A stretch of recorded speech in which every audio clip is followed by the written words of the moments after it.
Prudent Plan Management has employed Filipino staff via Intogreat since June 2021. We started with 1 employee and now have 9 offshore staff. The reason I first investigated offshoring is because we just couldn't find the staff in Australia due to labour market conditions. The business is essentially accounts payable, and so the work is process-driven and repetitive, meaning that it is easy to train and, more importantly, easy to measure.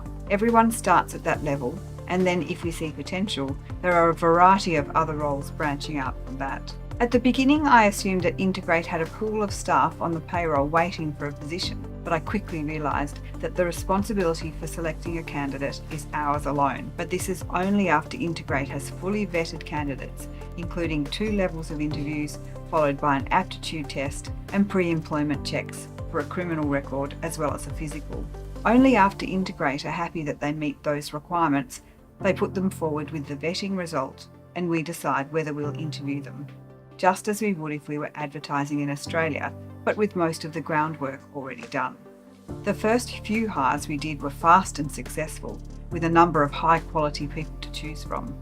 It came as a shock when a couple of times there was no one in the market that Intogreat deemed suitable, so we had to wait until someone was. We manage this better now by projecting our staffing requirements earlier.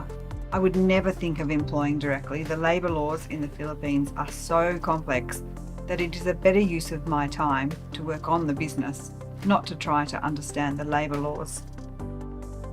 The Intogreat HR team, being responsible for that area, not only protects us, but means that they provide guidance about KPIs, increments, overtime, and bonus expectations.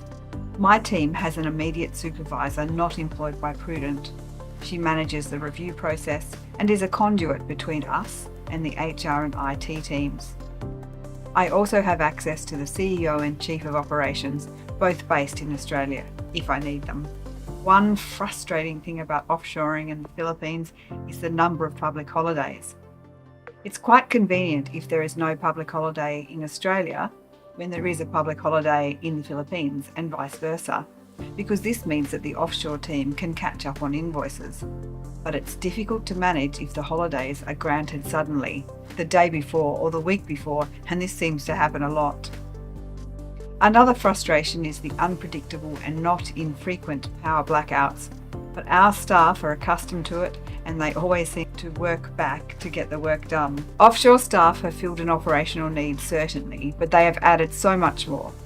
Our offshore team are fully integrated into our Australian team. Using Microsoft Teams means that instant message is occurring constantly and meetings seamlessly occur with the offshore team, staff in Australia who work in the office as well as those who work from home.